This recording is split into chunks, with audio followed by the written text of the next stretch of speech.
Welcome. In this video I'm going to show you how you can use sound equalizer of your Jabra Elite 5.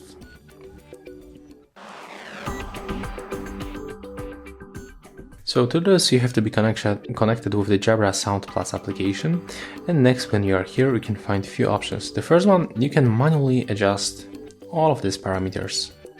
So we got the bass, mid-range and also the treble.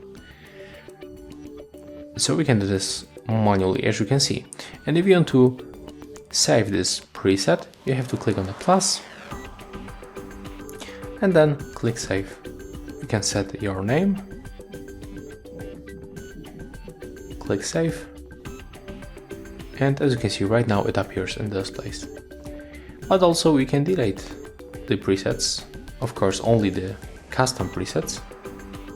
The default you just cannot, but also we can pick the default preset. As you can see here we have the graphic information about all of the changes of the sound equalizer. And yeah, that's all for this video, hope you like it.